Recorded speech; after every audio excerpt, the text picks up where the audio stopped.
پاتو کامل گذاشتی روش، نه با پاتو گذاشتی برو عقب ببینم. یه آیتمش رو بعد بازی بهت یاد بدم. بریم. یه دسته کارت اوکی کاملا نرمال. سبا هر چقدر دوست داشتی از این رو بردار، برعکسش کن دوباره بذار.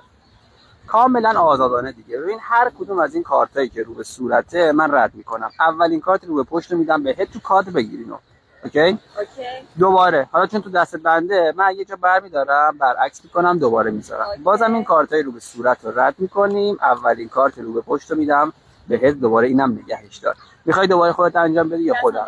اوکی دوباره این دسته برمیداریم، ولی تا آخرش ببینید بهتون یاد میدم. کارتای رو به صورت همه رو رد میکنیم. رو به پشت که دیدیم اینم میدم بهت. شد چند تا کارت؟ 3 تا کارت. بقیه کارتا رو کامل بر میزنیم. یه بشکن میزنم، همه کارتا رو به پشتن، یه دونه کارت رو به صورته. اون کارت چیه؟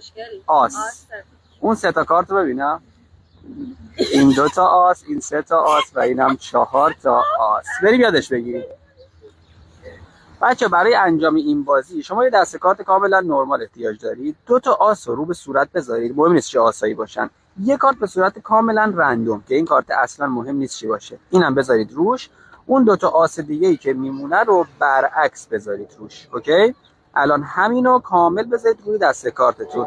الان بازیتون کاملا آماده است، به صورت اتوماتیک هم انجام میشه. یه ذره از روی کارتا برمی‌داریم، برعکس می‌کنیم، میذاریم. اینا رو کامل رد کنید. حواستون باشه آروم آروم کارت‌ها رو به صورت رو رد کنید. به محض اینکه تموم شد همه این کارت‌ها رو بذارید پایین. این کارتو بیارید بیرون. دقیقاً همون آسه.